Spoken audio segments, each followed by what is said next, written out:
Welcome to Fire Virgo Tarot. I am a tarot reader and intuitive. Shout out to all my lovely Fire Virgos. Make sure you get your same day written reading today for $19.99, but you got to put it in before 2 p.m. because I'll be damn Virg, okay?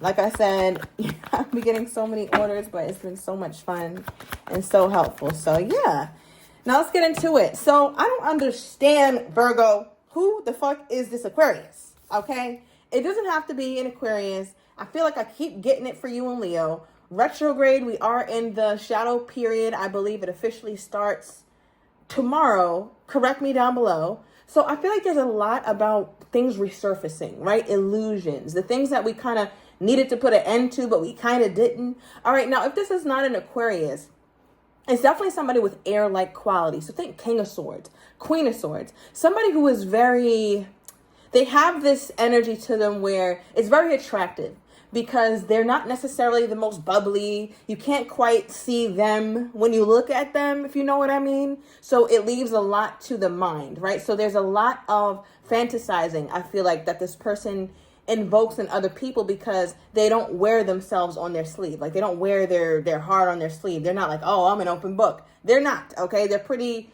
closed. So I feel like that is what brought you in, that kind of icy, ooh, that kind of demeanor is what it feels like. It's almost like a man who's always mean mugging, or a girl who has the resting bitch face, like, and there's such an allure to it, I guess, just because you can't quite tell what's going on inside that person, and only the one who really could get closest to them will know what's really going on in there, right? So I feel like they give complex. They have this complex energy, and I feel like, Virg, that's a huge aspect of the allure of this person. However, I feel like because of the season that we're in, when we're talking about the planetary situations going on with retrograde about to be in full effect, I feel like this is resurfacing. Okay, so somebody who's definitely cold, somebody who was icy toward you, could have definitely been much more logical than passionate.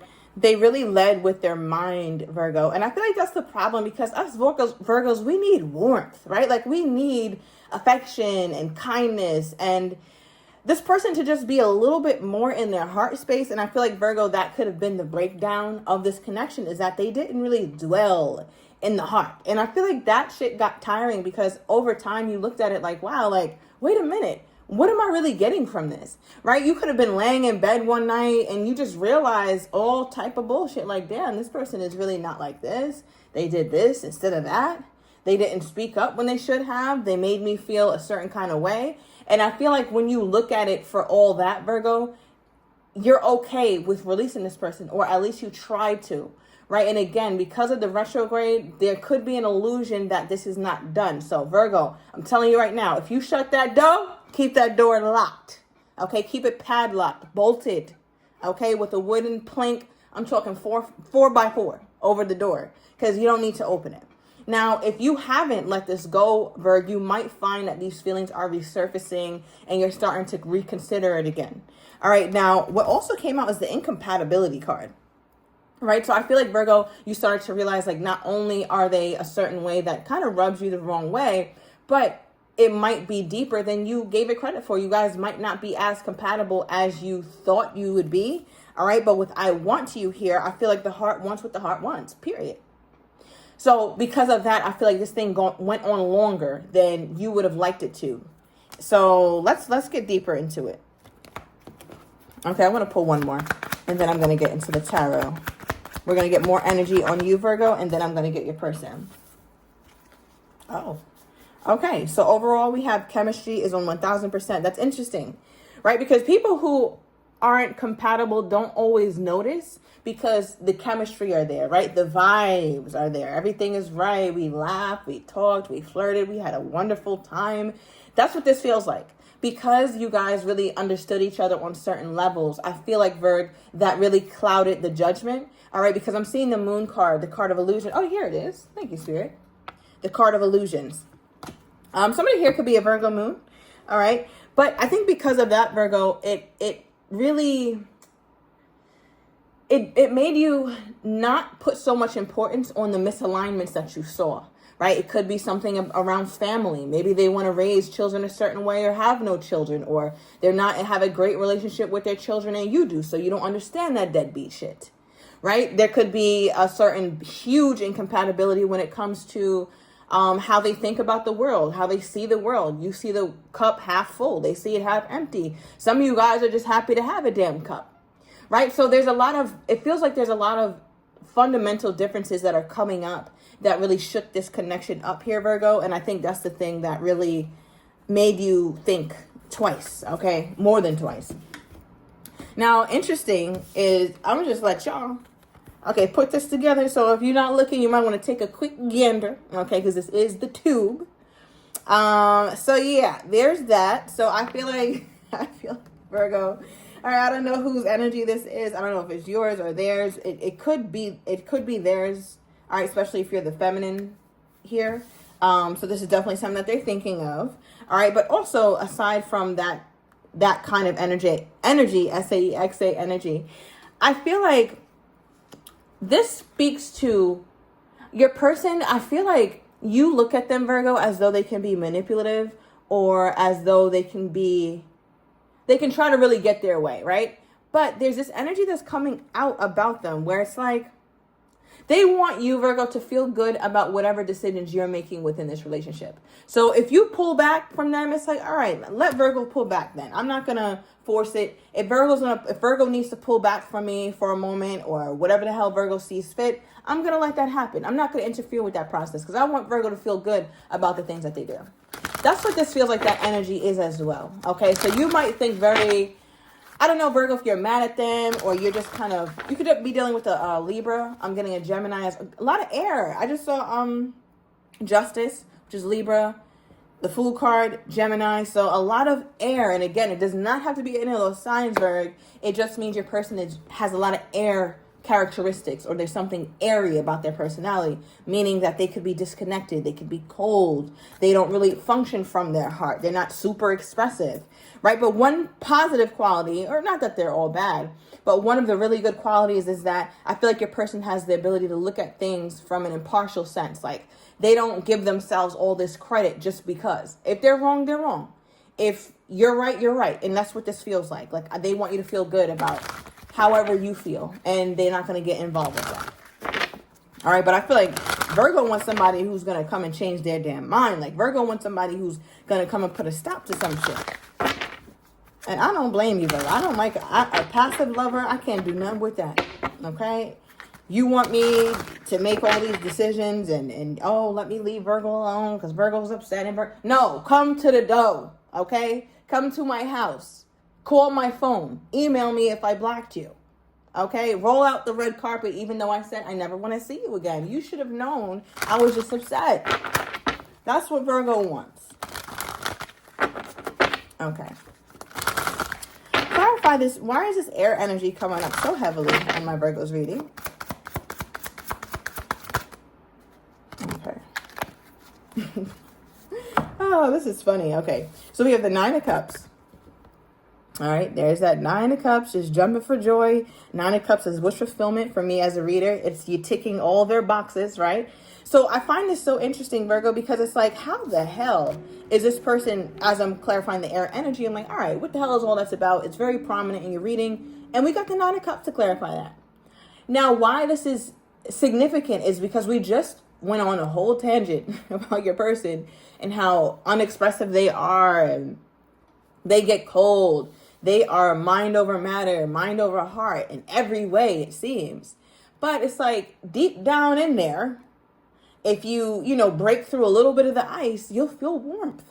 And that's represented by the Nine of Cups, because Nine of Cups is joy, it's bliss, it's excitement, it's wish fulfillment, right? As you can see in this Nine of Cups, this person has stricken gold. It's like, yes, I hit the jackpot. So I feel like that's how your person views this relationship. That's how they view you, that they literally hit the jackpot with you, Virgo. And that's nobody can dispute that. Not a friend, not a miscommunication with you two, not them having a bad day will make them wonder and shift their mindset around. Oh, was Virgo really it? Was I putting too much on how the Virgo made me feel? It's like, oh, no, actually I wasn't. I'm sure, I'm positive as hell that Virgo is the jackpot and I hit it. Okay, pun intended. Now, what's interesting too is at the bottom of the deck, we have the Eight of Cups, and the Eight of Cups is a card of searching. Now, why this is significant, because I'm not always drawn to the bottom of the deck, but I just was, and the Eight of Cups comes before the Nine of Cups, right? So it lets me know that your person has been on a journey, right? This is not new, Virgo. Like, your person been on a journey to wish fulfillment. They've been trying to find the right person. I feel like your person could have gone through a lot in life, but one thing they haven't gone through is the right person. They have not found that woman. They have not found that man until they met you, Virgo. Okay, because the Eight of Cups is headed to the Nine of Cups. The Eight of Cups doesn't know exactly where they're going, but they know if they stay here, they're going to be unfulfilled. Right? So it's about their journey toward the sun, their journey toward healing, toward brightness, toward revelation, answers, purpose, and joy. So they just kept walking along. You know, I don't know when you guys met, but prior to this, they were walking along. They weren't overly pressed. Oh my God, I got to find my person, But they were just on their journey for fulfillment. Right? And then we get that Nine of Cups, and that's when they met you. That's when they struck gold, because this is what they were looking for. Now, I find it interesting, though, Virg, because clarify that incompatibility then, Spirit, because what is that about? Yeah, what is that incompatibility about? Okay, Queen of Pentacles, Virgo, there's you. Male and female doesn't matter. So, Virgo, this is you. You feel like you guys are incompatible, or you feel like, nah, this was my person. This don't make no damn sense. Like, how could this be aligned in a divine sense, right? With Temperance here. Temperance represents a divine being the one who is controlling the timing, meaning it's a higher purpose here. And that still stands, whether this is the person you're going to spend the rest of your life with, Virgo, or it's somebody that you were definitely supposed to meet. It still has this energy here where this was ordained for you both, period. Okay, now with the Six of Wands, this represents victory. So I feel like, Virg, you had this mindset of, if this is truly my person, I'm going to feel like this person honors me. I'm going to feel celebrated by this person. I'm going to feel excited in this person's presence. I'm going to feel very passionate about them. There's going to be a ton of chemistry, which there absolutely was on both ends. It's going to inspire me to become a better woman or a better man. And those things are all correct, Virg. But I feel like there's this aspect of you that, and I don't know, take this with a grain of salt, but I am getting this for some of you. You thought that when you met your person, it was going to be a cakewalk. Like, it was going to be all peaches. Like, oh my gosh, all the problems in my life are done now. And this is great. I met my person. I got my man. I got my woman. No, you know, it's like, stop right there. Yes, there's a lot of good things about this, but people who are also meant for us do trigger us. So for some of my Virgos, I just want to say that if this person has been good to you and they've been showing up, they've been consistent and showing that they're leaning into the connection, that's something that you want to think about, right? You just want to think about that. Like, are they doing this because this is something that they're trying to hurt me with? They're trying to lean in and then take it away from me. They're trying to show up for me and then not show up for me. Or is this just a part of what real relationships go through? Okay, now again, there's a very fine line between that, because I'm definitely not condoning no bullshit. Okay, you should already know that about me. Let's be very clear on that. All right, but here we have the Queen of Pentacles. Here's you. And I feel like you want to be treated like royalty, Virgo, just period. You want to be treated like royalty. Male or female doesn't matter. And I don't know if this person does that. Okay, how does Virgo feel like this person treats them then? I feel like, Virgo, before I pull, I'm getting this intuitive message. You feel like they're all right. You know, they're all right. But they have they can do a lot better when it comes to you and how they show up. And I think that's your problem. And it's also few and far in between. When you want something, it's either you got to ask a whole lot of times or the shit comes toward you slowly, and you get tired of that. People get tired of asking and begging for what they want. That shit becomes a turnoff over time. When you got to teach somebody exactly how to be the man you need or exactly how to be the woman you need, because there's men and women out there that will give it to you for less, Virg. Like, let's be very clear on that. Let's not act like it's not billions of people on this planet. Let's not do that. Okay? But yeah, how does Virgo feel about this person's treatment toward them? Yep. Nine of Pentacles, and that's exactly what the hell I was just talking about. Look, because this was at the bottom of the deck. And that's why I was telling you, I was getting they're slow, or you got to ask so many times, because the Knight of Pentacles, the horse is still. Thank you, Spirit. The horse is still. It's no movement. And there's a lot of positive qualities about the Knight of Pentacles, right? Let's be balanced. The Knight of Pentacles is slow and steady. And the reason why the horse is stopped is because they're assessing. They're constantly assessing. They're about making real and permanent progress, right? They're the most stable knight, which is a good thing. But I feel like, Virgo, sometimes you get pissed off. And at the bottom of the deck, we have the King of Pentacles. Why this is interesting or perfect timing is because looks like right now they're still a knight and you want a king. Their king is at the bottom of the deck, but it didn't come out, right? A king would be perfect for you. A king would treat you like royalty. A king would treat you exactly as you should be treated. A knight, not so much. Especially not this goofy ass knight, okay? He could take his ass back in the deck. He should have came out in this one for more respect. So give me more here, Spirit, on this person's most current energy toward my Virgo at this time. Ooh, we got jealous? Oh, no. Jealous about what? What the hell, Virg? Okay, let's see. At the bottom of the deck, we have no contact with the most current energy with you two. So, Virg, I'm taking it to the extended. I'm getting your person's next actions toward you, how they truly feel but do not have the courage to say, as well as what you don't see coming. And I'm also going to get the likely outcome. So if you are interested, everything is down below in the description to the extended. I'll see you in a minute.